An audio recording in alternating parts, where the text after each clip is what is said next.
días. Ánimo. Bueno, pues vamos, como todos los miércoles, vamos a informar sobre cómo estuvieron las mentiras de la semana. Aclaro que es una síntesis apretada, pero es importante, ¿no?, que se conozca cómo mienten y calumnian nuestros adversarios en su desesperación, porque quisieran que regresara el régimen de corrupción, de injusticias, de privilegios. Extrañan la corrupción, se acostumbraron a la corrupción y a mandar, a conservar el privilegio de mandar. Se acostumbraron a que el pueblo no existía y ahora que el pueblo es protagonista de esta historia, pues les molesta mucho. Entonces vamos a ver las mentiras y no se hace para dañar a nadie, para afectar a nadie, sino para mantener el debate sobre estos temas. Es muy importante el derecho a la información y que no haya un monopolio de la información, que la información no la controlen ni el poder ni los grupos de intereses creados, sino que la información sea veraz, democrática, que tenga como imperativo la ética. Ahora que un señor con mucho dinero en el mundo había decidido comprar Twitter, la plataforma esta que tiene una palomita. Luego, no sé si sea cierto, o ustedes saben más, pero como que se arrepintió o se congeló la operación porque se empezó a hablar de que pues no habían palomitas, sino pajarracos. Que habían muchas cuentas falsas. ¿Cómo le llaman a eso? Bots. ¿Sí? O sea, que no es nada más el Reforma y el Universal, pues. Es un fenómeno mundial. ¿Sí? Pues vamos, adelante.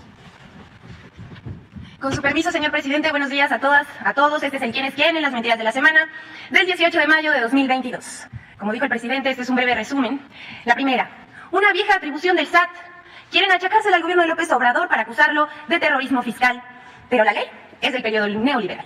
El Servicio de Administración Tributaria puede acceder a la información bancaria de personas y empresas sin necesidad de contar con una orden judicial. Así lo reconoció la Suprema Corte de Justicia de la Nación.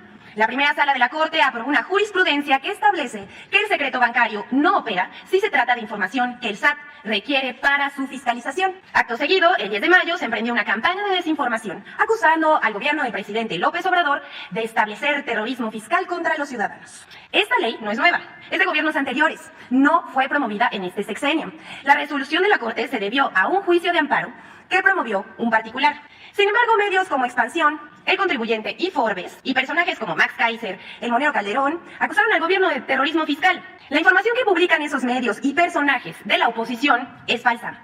El gobierno de México no fiscaliza cuentas bancarias de manera generalizada y el secreto bancario no se viola. El artículo 142, fracción cuarta de la Ley de Instituciones de Crédito, que obliga a proporcionar información bancaria, no es arbitrario, desproporcional ni vulnera el derecho a la vida privada, concluyó la Corte. Segunda nota, por favor. Falsa fotografía de AMLO en Cuba. Usan fotomontaje con la intención de manchar la visita del presidente López Obrador a Cuba. El pasado 8 de mayo, el presidente Andrés Manuel López Obrador visitó Cuba en el marco de su gira por Centroamérica, con el propósito de firmar un acuerdo en materia de salud y llevar el programa Sembrando Vida, el proyecto de reforestación y regeneración social más grande del mundo. La visita de Estado fue objeto de críticas de la oposición y sobre todo la postura frente a la Cumbre de las Américas de incluir a todos los países. Entre los rumores, falsedades y descalificaciones, destacó una fotografía con el pie de foto perfecto. AMLO ignora al pueblo de Cuba en manifestación. La imagen falsificada es un montaje de 3 fotos tomadas en lugares y momentos diferentes. Aquí los vemos en la pantalla. En el montaje se ve al presidente López Obrador dentro de un vehículo. La imagen es de una gira por Tuxtla Gutiérrez, Chiapas, el 27 de agosto de 2021. Al fondo se ven unos maestros de la CENTE manifestándose. Las otras fotos montadas corresponden a las manifestaciones en La Habana del 11 de julio de 2021. Esta foto de 2021 fue publicada por el diario español El País y la imagen del retrovisor es de la agencia EFE. Este collage circuló mucho por WhatsApp y Telegram. Este fotomontaje, por cierto, bastante malo, busca confundir a la ciudadanía sobre la visita presidencial a Cuba. Siguiente, por favor. No es verdad que se haya reducido el presupuesto a los museos y mucho menos que estén en peligro. El periódico 24 Horas publicó el 13 de mayo un artículo con el título Asfixia Museos, en el que asegura que el gobierno de México habría reducido el presupuesto al Museo Nacional de Antropología y al Museo Nacional de Historia. Por su parte, el diario El Heraldo va más lejos y titula un texto Antropología y otros museos en peligro, en la que toma como fuente la nota de 24 Horas y asegura que los museos ya mencionados sufrieron un recorte salvaje. Pero esa información es falsa. Al respecto, el Instituto Nacional de Antropología e Historia informó que para este año no hubo reducción presupuestal y que tanto el Museo de Historia como el Museo de Antropología, que se encuentran en Chapultepec, han recibido importantes presupuestos extraordinarios en 2022. En plena pandemia, en 2020, el Museo de Antropología recibió 90.395.250 pesos. En 2021 recibió 108.5 millones de pesos, más 42 millones del proyecto Chapultepec, es decir, 150.800.000 pesos.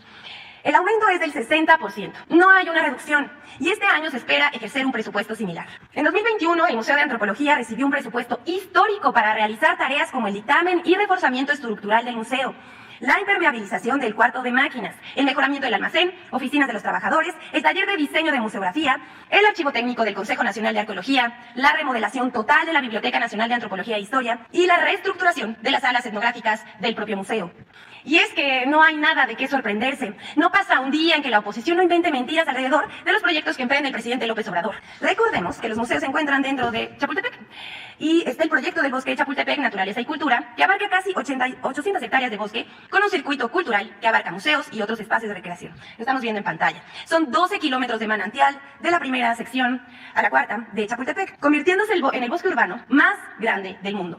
Y todos los museos del bosque están recibiendo apoyo extraordinario para su mejoramiento. Es decir, buscan desinformar para desprestigiar, pues son incapaces de reconocer que este gobierno está comprometido con la cultura, las artes y que estos sean accesibles para todo el pueblo.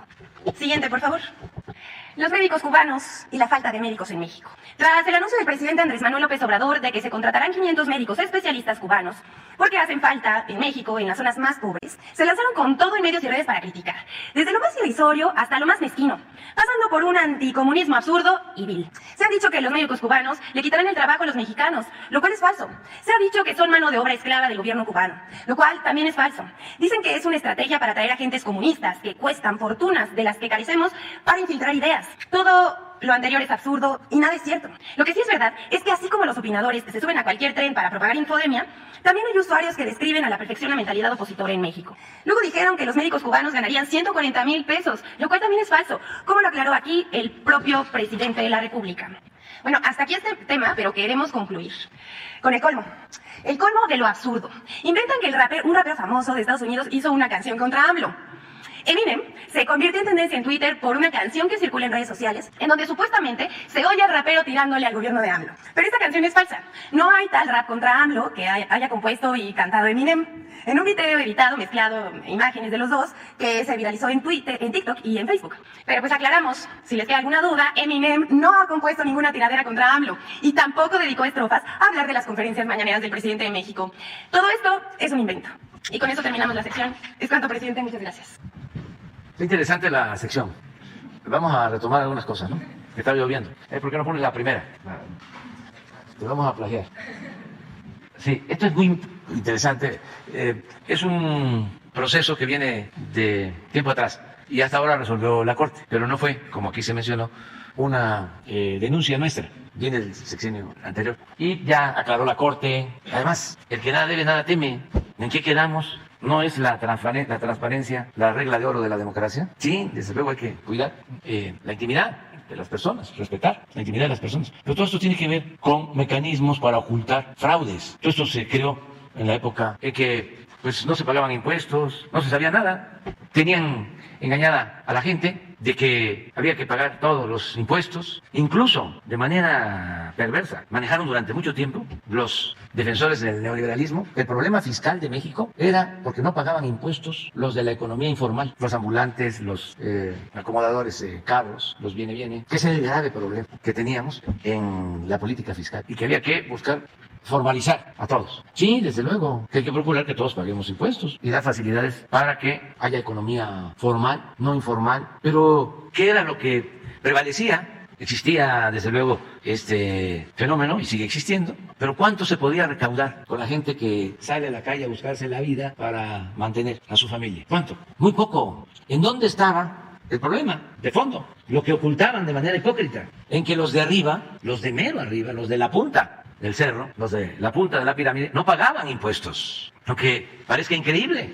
Todavía no he leído un reportaje sobre eso, porque esto no se presenta en otros países del mundo. Pues esto sucedía en el periodo neoliberal. Y aquí hemos dado a conocer la lista de las empresas, de los bancos que no pagaban impuestos. Entonces, se protegían con el secreto bancario, con el que no se podían dar a conocer informes privados de estas empresas, de estas corporaciones. Pero me llama la atención, y fíjense lo que es el pensamiento conservador actual y su enojo y el nivel intelectual. Este señor, Max Jackson,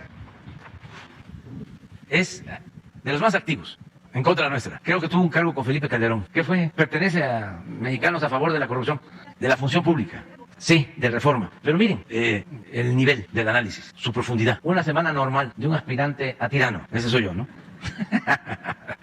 1. Los obligo a volar del Chaifa. O sea, los estamos obligando a volar a partir o de salir de la terminal del aeropuerto Felipe Ángeles. Tienes el nivel. Porque no estamos hablando de pues, un campesino, de un obrero, de un maestro de primaria, de un comerciante. No, estamos hablando de alguien que se considera un experto. 2. Los niños se pondrán la vacuna de mi amigo el dictador.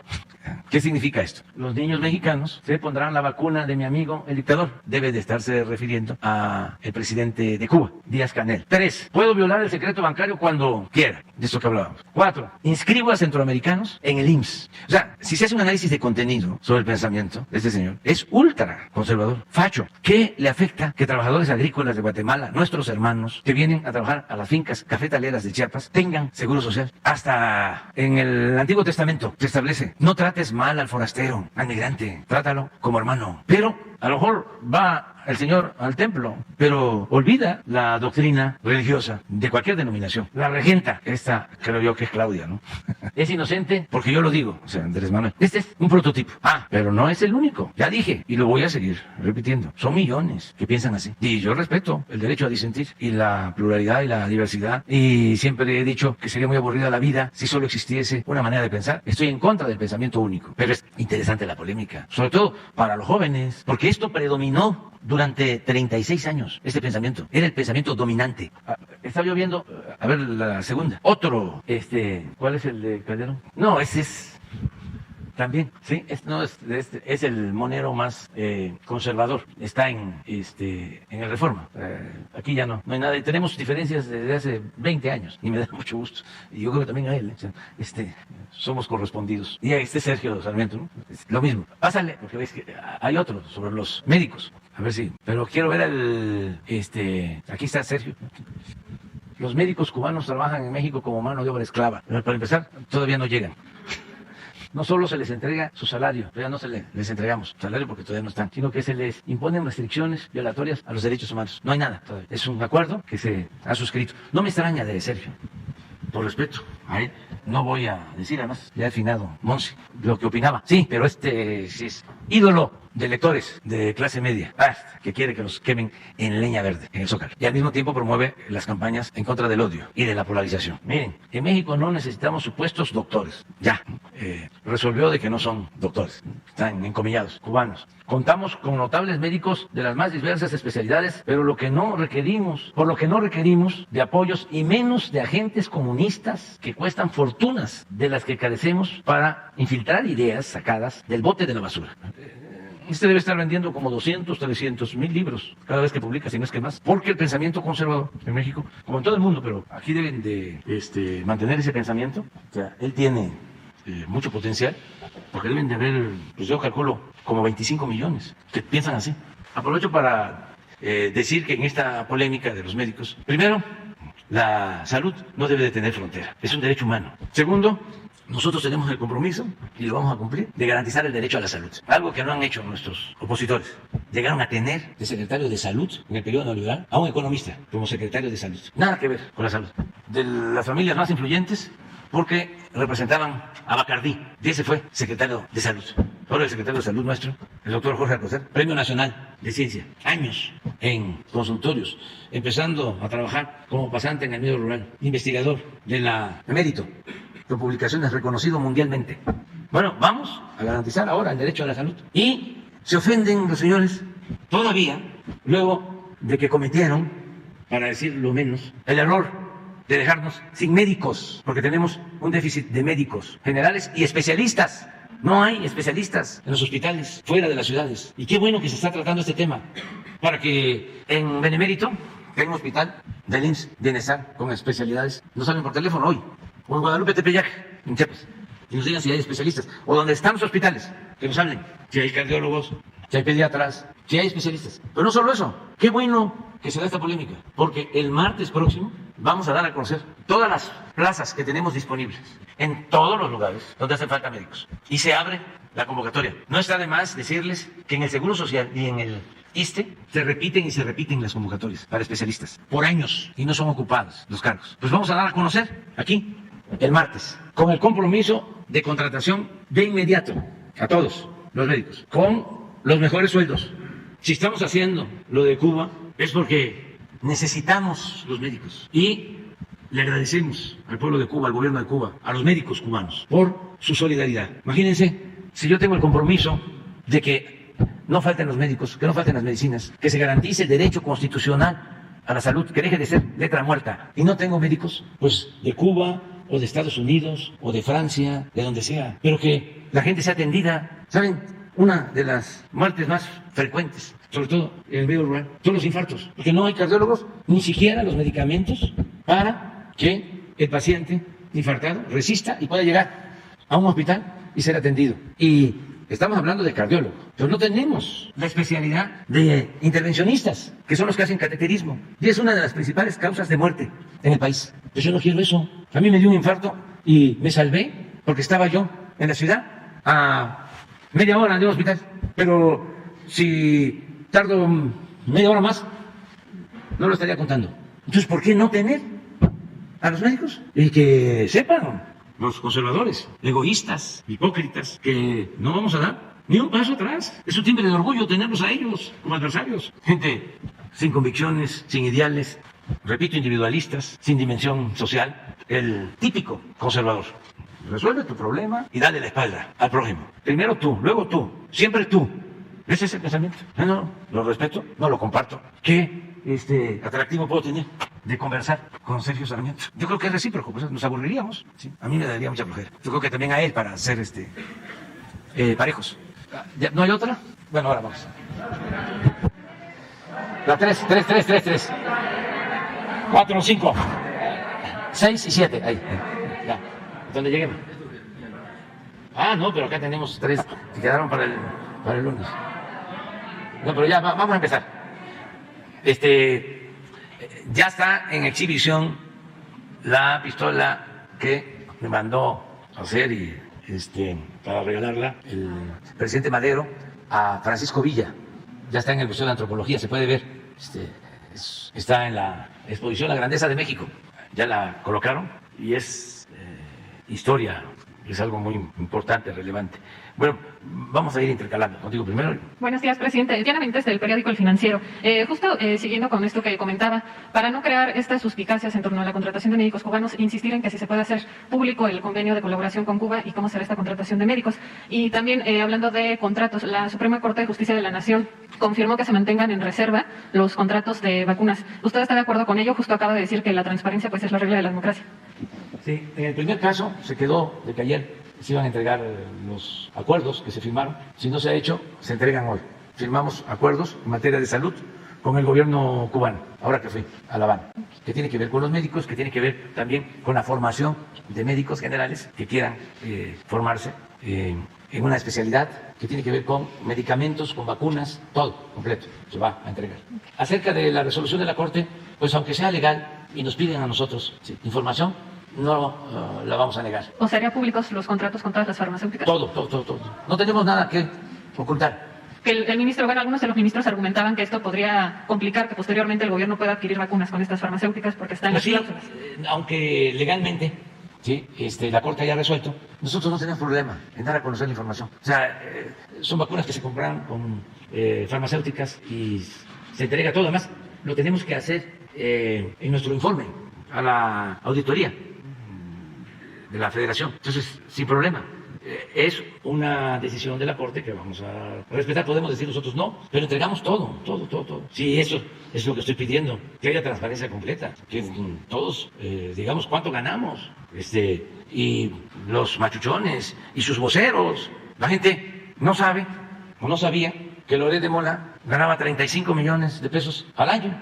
Yo pregunto, ¿cuánto gana Krause? Que escribe en... No, porque en Reforma son moderados. No pagan mucho. No, los de Estados Unidos. No, está en una de estas televisoras. ¿Cómo se llama? Univisión. El hijo, ¿sí? De ese me refiero, que ese está en contra también de nosotros. Y con todo respeto, nuestro amigo Ramos, pues eso les pagan muy bien porque defienden una postura, pero a lo mejor Ramos puede ganar al mes pues más de lo que todos ganamos aquí, aunque parezca increíble. Llegan a ganar 20, 25 millones de pesos mensuales. O sea que si sumamos todos, también los compañeros camarógrafos, a lo mejor no le llegamos. Entonces, ¿por qué no dar a conocer eso? ¿Por qué? Si no, nos recetan un comentario como el que hace unos días dio a conocer, que yo estaba del lado de los tiranos, pues se entiende quién paga tanto dinero, de dónde sale ese dineral. ¿Cuánto? ¿Cuánto es 20 millones de pesos mensuales? Eso sí. No, 3 no. No. Si estoy hablando de que no le llegamos todos a un mes de él, ojalá y nos los aclare. Entonces, transparencia, dar a conocer todo. Y si no tiene que ver con lo público, con lo político, entonces no tienen por qué informar. Pero si están haciendo juicios de valor, si están defendiendo intereses que afectan a los pueblos, pues sí, es un acto de honestidad. Es decir, a mí me pagan tanto. O sea, para diferenciar. Presidente. Porque si no así, imagínense cómo queda la gente, qué información recibe, la que le conviene a los grupos de intereses creados. ¿Quiénes van a dominar el mundo? ¿Cuándo va a haber justicia? ¿Cuándo va a haber igualdad? Pero bueno, mi opinión es que en las solicitudes de transparencia se den a conocer todas. Okay. Presidente, hay una segunda pregunta. También recientemente se da a conocer que México ya rebasó la cifra de 100,000 desaparecidos, un incremento de 30% durante su gobierno 2021, hasta 9,000 personas desaparecidas. ¿Qué se va a hacer para contener esta cifra? Pues está haciendo un trabajo como nunca de búsqueda. Ningún gobierno se había ocupado de los desaparecidos, como ahora.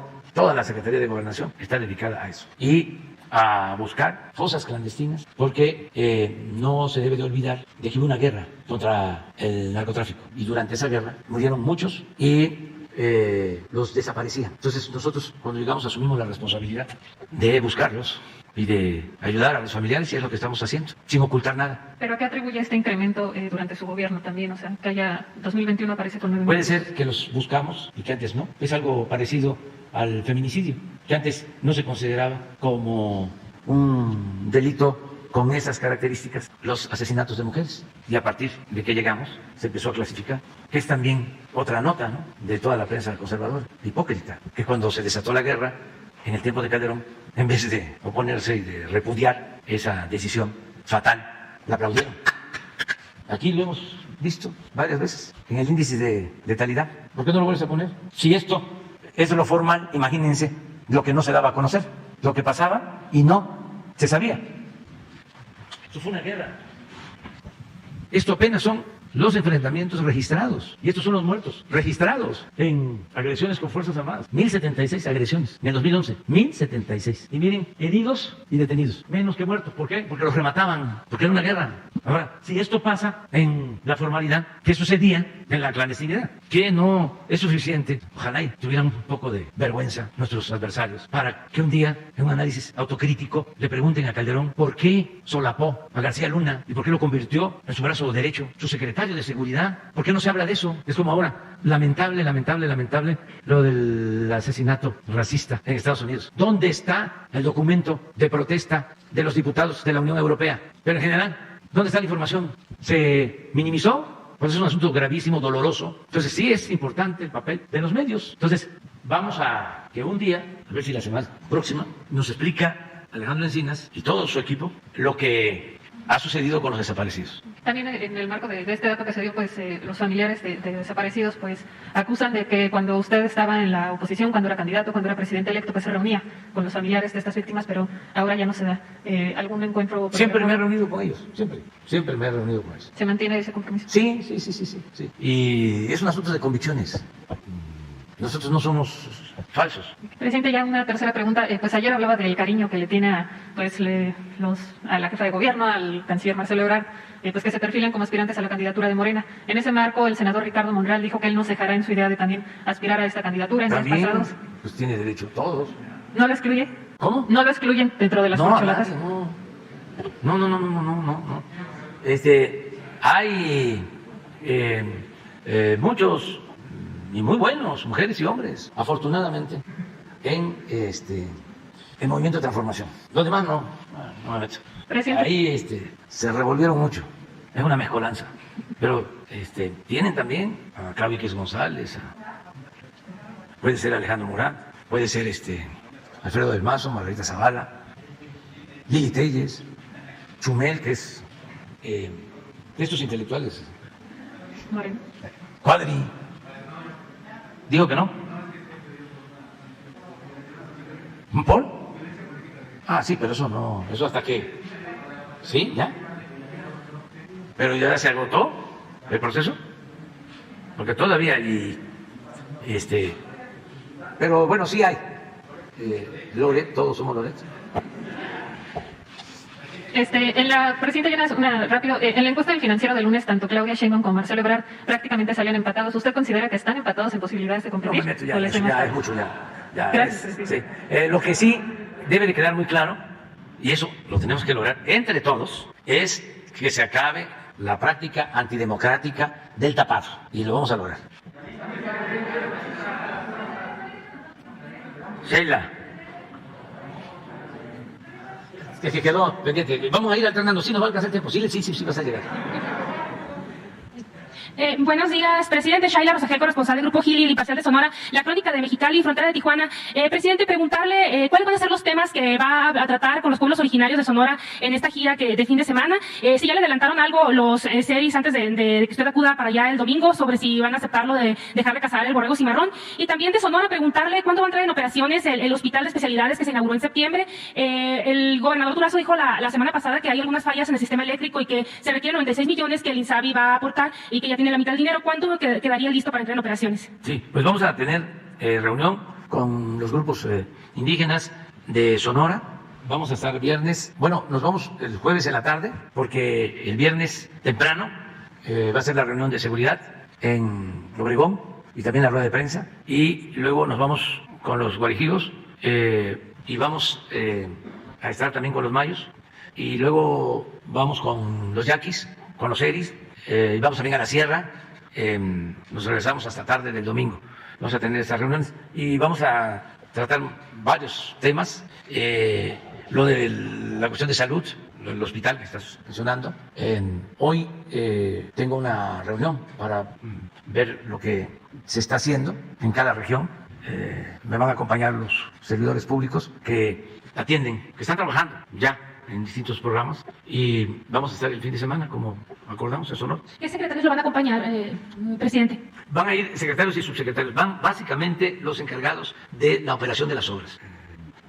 Va el director de Conagua, va la secretaria de Bienestar, van los dirigentes de los pueblos indígenas, en la reunión de seguridad va a estar el secretario de la Defensa, creo que el jefe de Estado Mayor o subsecretario de Marina, porque va a salir el almirante Ojeda, pero sí va a haber un representante, va Rosa Isela Rodríguez, va el secretario de Gobernación, o sea, nos van a acompañar, va Zoé Robledo, porque vamos a firmar el convenio de salud con Sonora, y allá vamos a estar. Nos da mucho gusto ir a Sonora. Ya que pasó Robledo, allá podrían decir, o sea, no hay todavía una fecha para que inicie operaciones este hospital, que ya es del IMSS Bienestar, que le pasó al IMSS Bienestar, el Hospital de Especialidades de Hermosillo. Yo creo que hoy sabemos ya cuándo empieza a operar, y lo vamos a decir allá. Me comprometo a decirlo el viernes en la conferencia, si te parece. Y en la cuestión de la Casa del Borrego Cimarrón, ¿no ha recibido ningún adelanto de los seres? Todavía no, pero hoy vamos también a preguntar. Para los que no tienen los antecedentes, los sheriffs pues tienen ingresos porque permiten la caza del borrego cimarrón en sus tierras. Tienen la isla del tiburón. Es una cultura, una etnia de mucha tradición, de costumbres. Mantienen su lengua.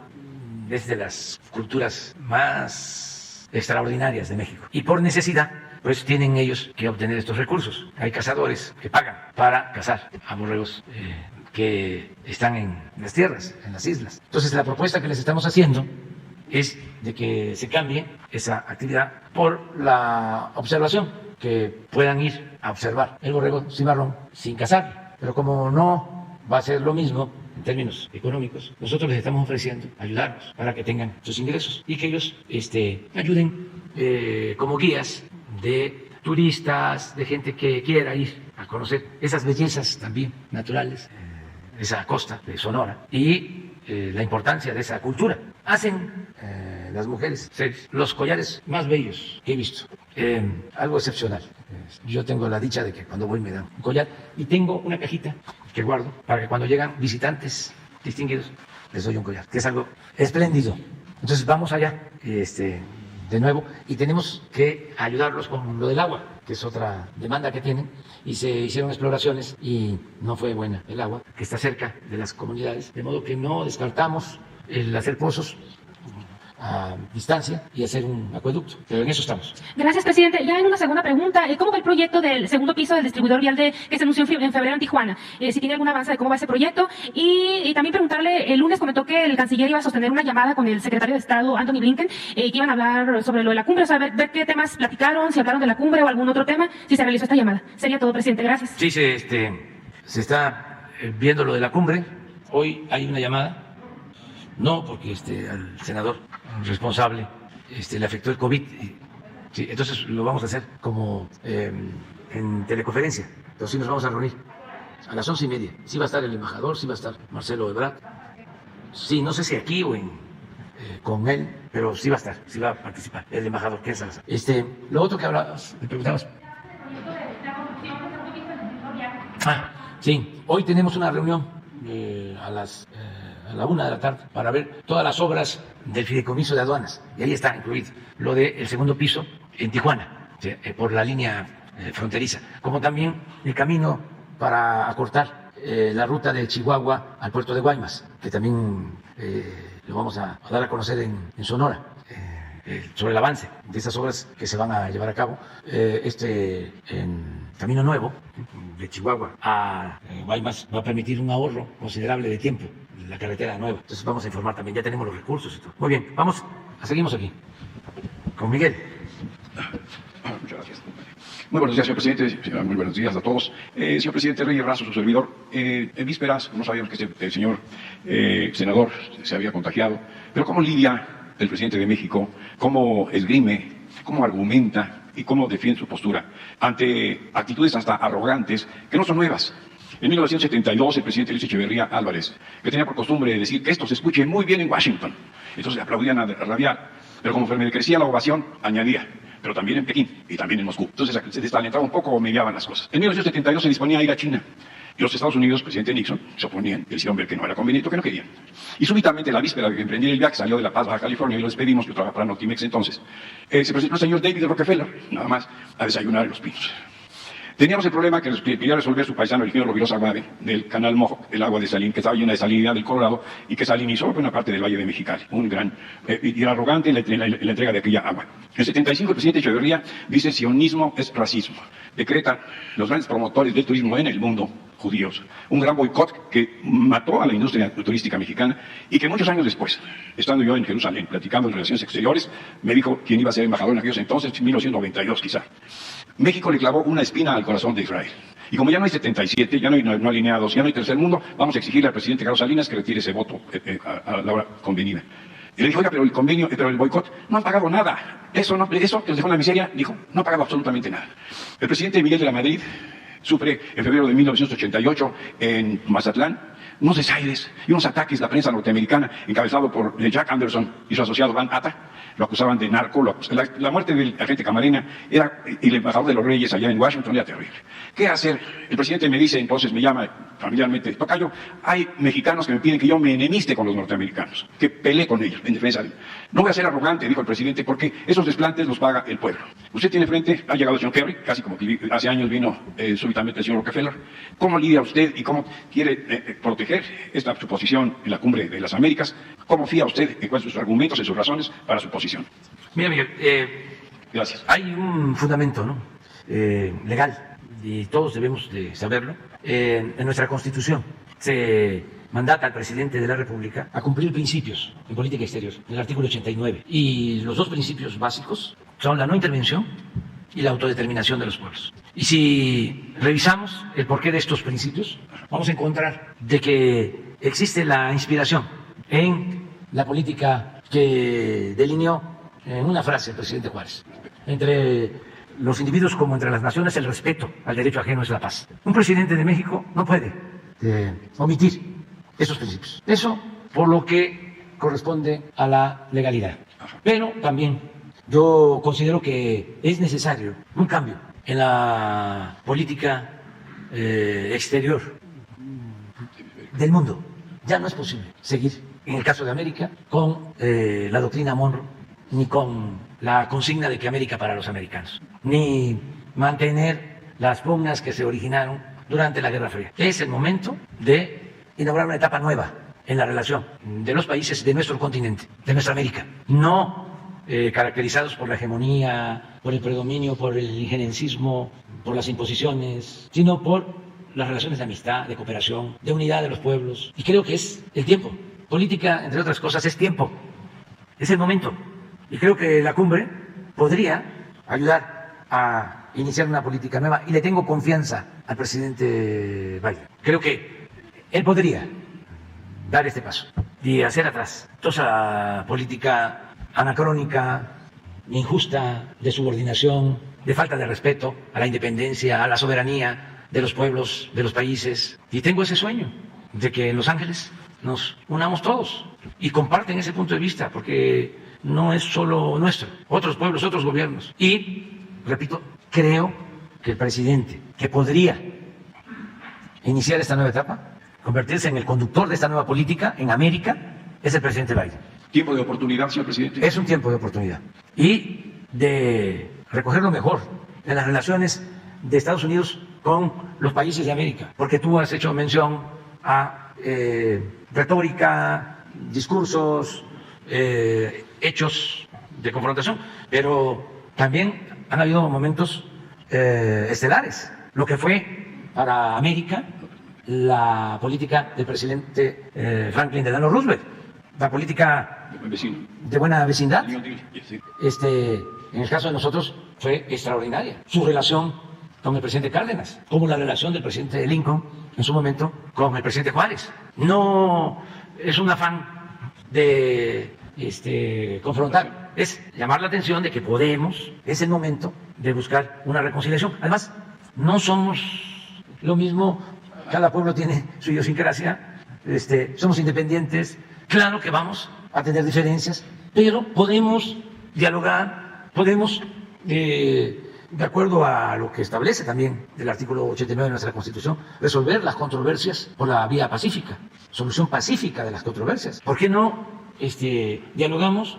y no caemos en errores? Para mí, lo de la invasión de Rusia a Ucrania, la guerra reciente, fue un error. Falló la política, la diplomacia, que como siempre digo, la política, entre otras cosas, se inventó para evitar la guerra. Y se debió dedicar más tiempo a la política, más tiempo a la diplomacia, porque la guerra es el horror. Entonces, no vamos a seguir con lo mismo. Luego entonces, señor presidente, y de acuerdo con nuestra Constitución y el apego que usted le debe a al propio documento magno, vamos a inferir que parte de la Cuarta Transformación es una política activa en lo exterior, con apego a la Constitución mexicana. Sí, sin tanto protagonismo, porque también se puede hacer una política exterior con apego a principios, sí, la política interior es consecuente. No podemos ser candil de la calle y oscuridad de la casa. Por eso he dicho también de que la mejor política exterior es la interior. Si imperara la corrupción en México, la ingobernabilidad, Si no se procurara la justicia, pues no nos tomarían en cuenta, nadie nos escucharía, nos dirían vaya usted a resolver sus problemas. Afortunadamente, vamos bien, a pesar de los pesares en lo interno, y por eso hay respeto. Pero además tú sabes muy bien, Miguel, cuánto valoran en el extranjero la política exterior de México, la importancia que ha tenido siempre la política exterior de nuestro país y el amor que le tienen los pueblos de otros países a los mexicanos. Por último, señor presidente, esto es de la calle. Caminando por el paso de la Reforma, con todo el embozo que requiere el COVID, llegó un matrimonio y decir, oiga, usted es fulanito de tal, lo hemos visto en la mañanera. Quiero que le pregunte al presidente, ¿qué será de nosotros cuando se vaya? Pregunta a la calle. Sí. Muchas gracias. Sí, que vamos a seguir y va a haber continuidad con cambio. Eso es lo que yo espero. Continuidad con cambio. Yo espero que continúe la transformación con otro presidente, hombre o mujer, y que sea el pueblo el que elija libremente.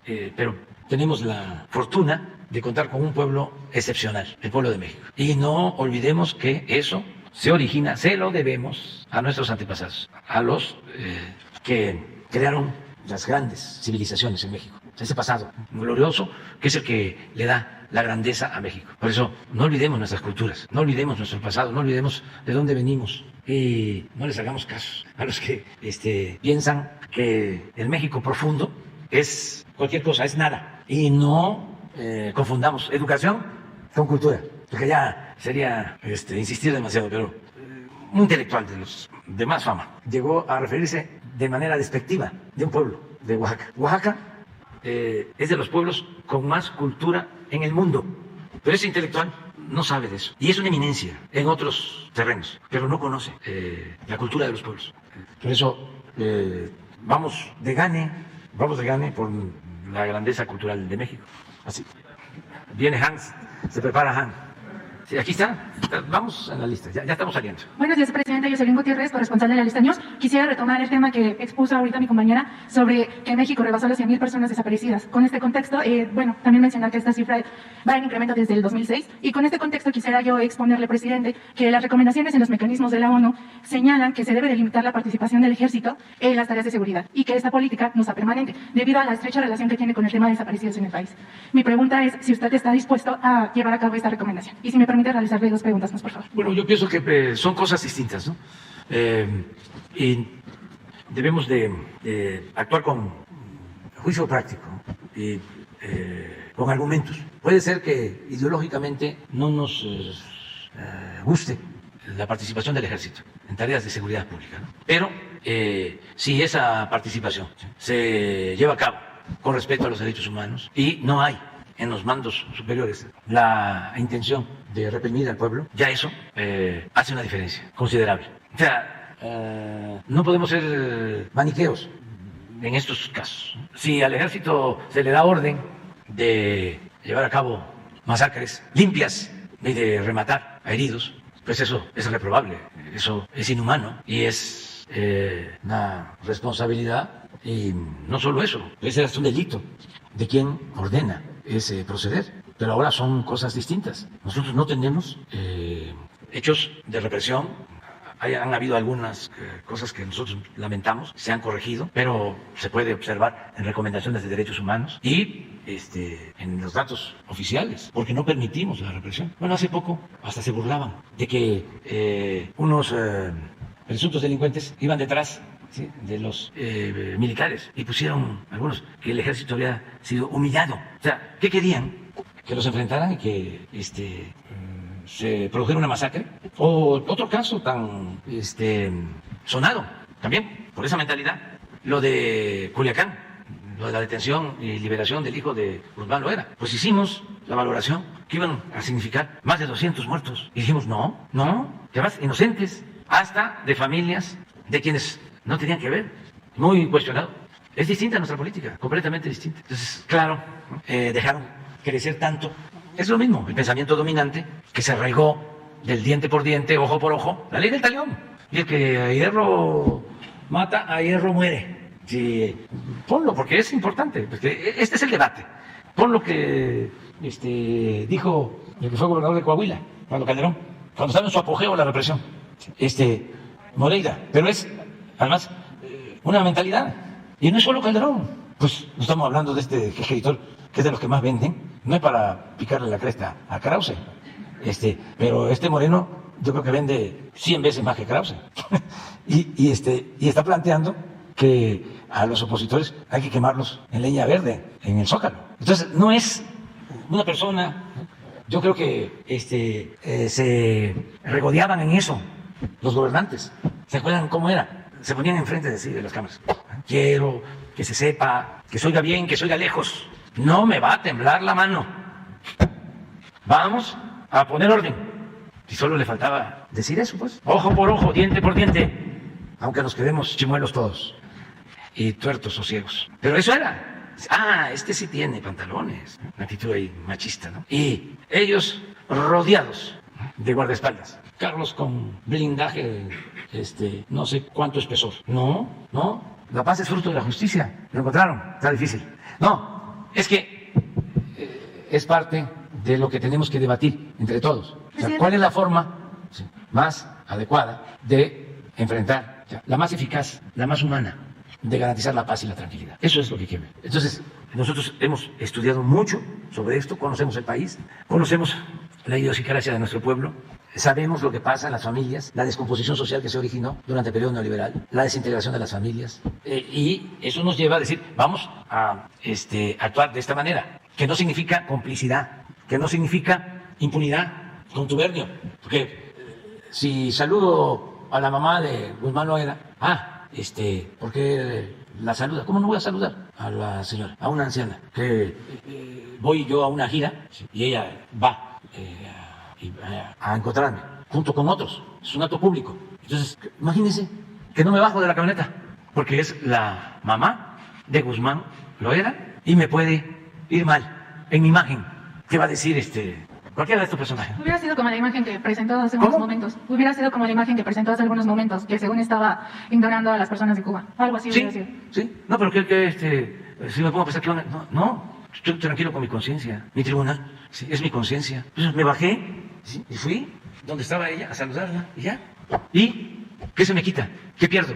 Nada. Además, también una cosa son los hijos, las mamás, los papás, los abuelos, y otra cosa es el que se mete en cuestiones ilegales o delictivas. ¿Por qué generalizar? Entonces, miren este testimonio y que conste. Nada más hay un asunto ahí personal que lo quitan, pero ver si puede. Nada más la pregunta. Pero lo que voy es, cuando dice, me diste miedo, esto. Hazte a la cova, con aquella, ¿te acuerdas? Yo estaba ahí. Y me dijiste en el trayecto, ¿qué piensa usted de estos castigos a secuestradores y narcotraficantes? Te dije, debe ser un castigo legal muy severo. Tú me dijiste que por ti mejor deberían ser asesinados. ¿Asesinados? Me quedé impactado con tu respuesta. Era la respuesta de un criminal como Victoriano Huerta. Eso es, te pareces mucho a él. Un poco más frentón. Bueno, mucho más frentón que él. Pero más loco que Victoriano Huerta. Ya cálmate, Calderón. Cuando tomes, no tuitees. No, tranquilízate. No esa encontraste nada. No, eso no me importa. No. A eso le dice que le preguntó, yo se los parafraseo, le preguntó, ¿qué opinas de fulano de tal o de esos?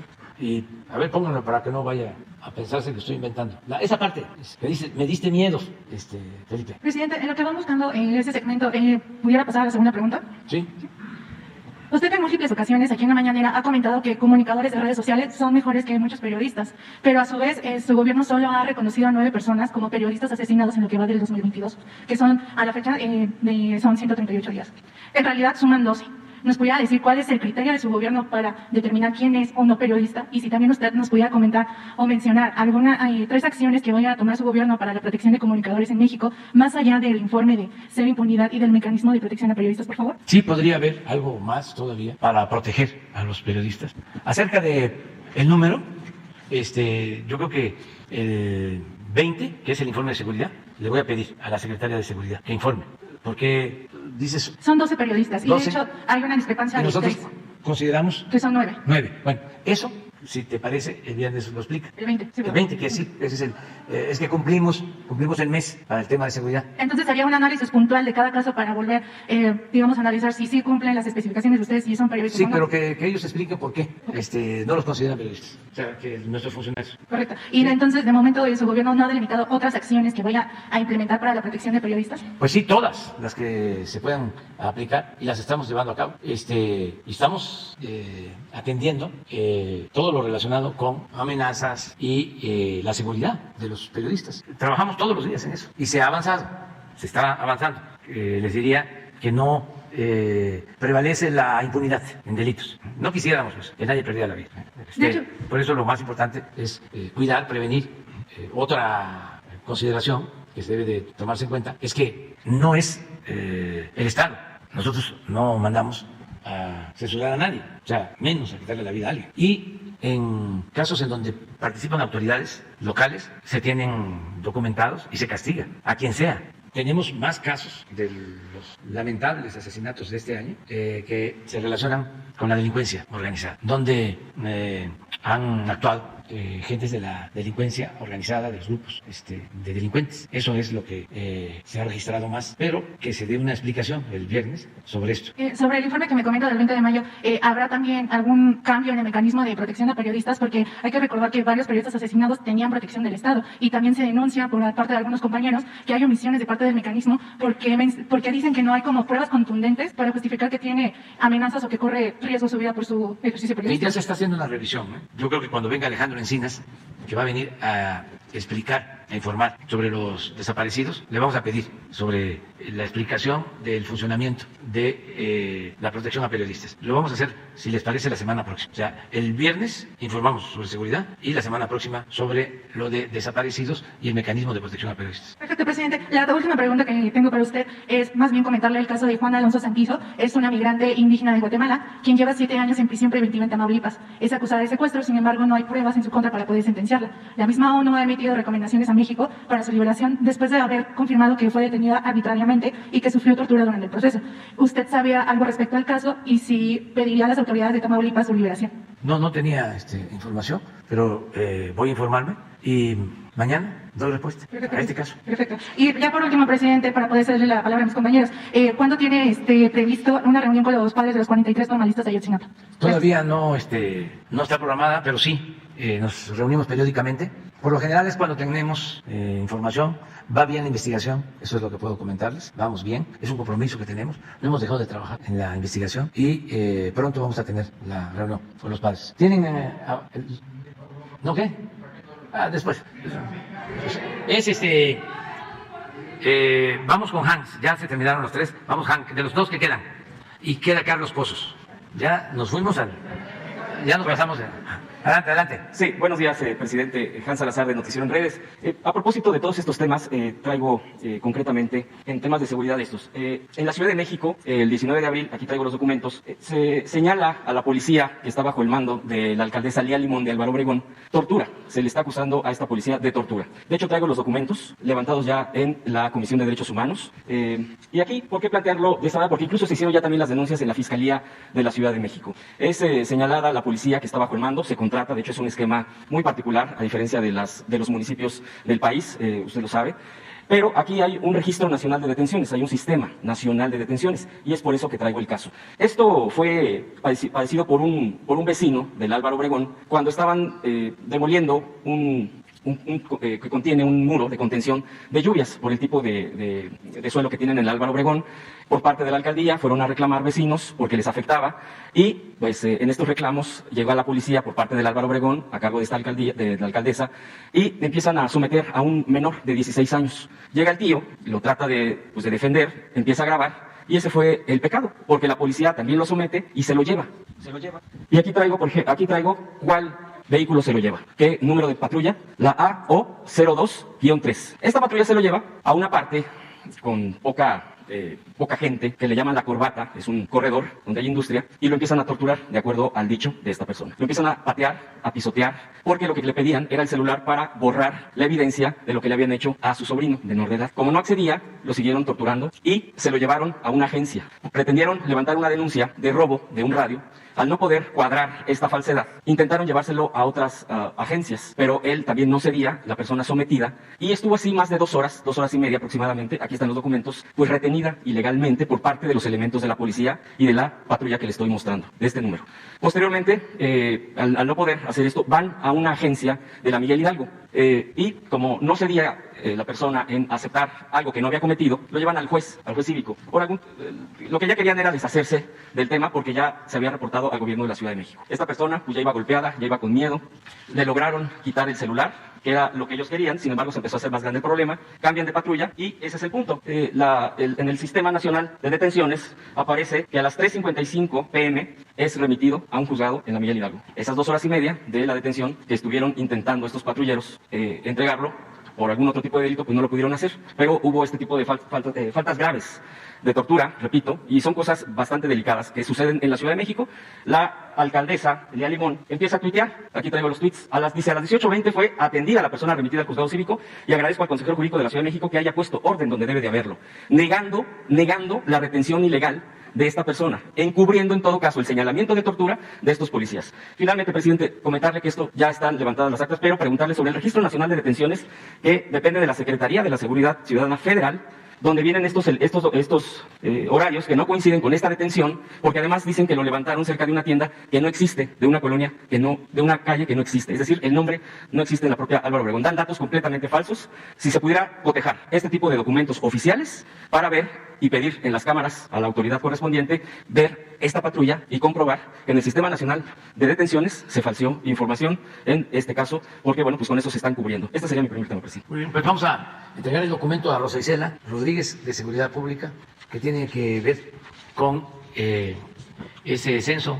de detenciones, y la recomendación también es que se acuda los familiares a derechos humanos. Ya pudieron, incluso le hicieron el examen médico donde aparecen se asienta los golpes y los rastros de la tortura. Pues eso es lo que se puede hacer, y es lo que haríamos nosotros, nada más, hasta ahí. O sea que verifique Rosa Isela sobre el documento, si es real, si no está alterado, si es apócrifo, que ella dé un dictamen y que lo envíe a la autoridad que está haciendo la investigación o a derechos humanos. ¿Qué te parece? Claro que sí. El segundo caso es en Jalisco. Hay una represión tremenda y particularmente lo está padeciendo Nancy Gómez Figueroa. Ella fue Ministerio Público, de hecho ha estado denunciando, porque le retiraron de su cargo con acusaciones falsas. Esto es a tal grado delicado que en estos días la amedrentaron, tuiteó incluso las fotografías de cómo la estaban fotografiando y utilizaron aproximadamente 20 vehículos de la Fiscalía Estatal de Jalisco. ¿Por qué traigo este caso aquí? Porque en Jalisco, pues la Fiscalía Estatal, que tiene una de las peores historiales en temas de cómo actúa, pues, ¿cuál fue la culpabilidad o por qué arremeten contra ella, contra Nancy Gómez? Porque cuando fue Ministerio Público en la Fiscalía Estatal, se le pidió por parte de su superior alterar a un acta para liberar a un secuestrador. Como ella no acepta, se le congela y se le empiezan a generar acusaciones que no tiene. Esto fue con el fiscal estatal Gerardo Octavio Solís. Su yerno ya es ahora el nuevo fiscal, Luis Joaquín Méndez. Él tiene unos meses y pues parece que aquí hay un encargo de seguir amedrentándola, acusándola. Es un caso que incluso ya se han levantado igual denuncias, hay denuncias al respecto, y un juez federal ya ha dictado a su favor, pero por eso mismo, pues en la Fiscalía Estatal de Jalisco, pues han arremetido mucho más fuerte contra ella. Los videos, el video y las fotografías están en Twitter, en su cuenta de esta persona, de esta mujer, y bueno, pues le expongo este caso porque, pues, teme por su vida, por la situación que está pasando esta mujer, que bueno, pues se opuso a alterar un acta del Ministerio Público Estatal. Entonces, este es otro caso, presidente. Yo sé que finalmente tiene que ver con autoridades estatales, pero la única forma de recurrir para salvar la vida, a ese grado estamos en el país, en varios estados, es recurriendo de esta manera, como hace un momento decía, ¿no? El tema de los periodistas, el tema de qué está sucediendo con la falta de atención, también con una periodista de Culiacán, Sinaloa, que también no le han dado la atención, ya también la amedrentaron, y también traigo el dato, y si me permite también dejar esos datos para ver si le hace caso el mecanismo, porque no ha recibido atención.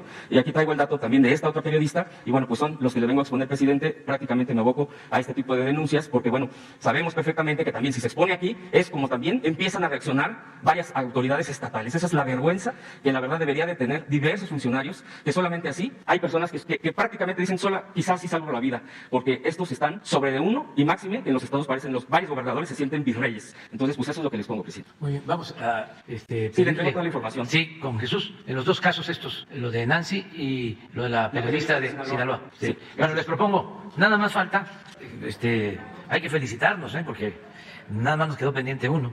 Carlos Pozos, mañana, número 1, y abrimos, ya no hay lista, ¿sí?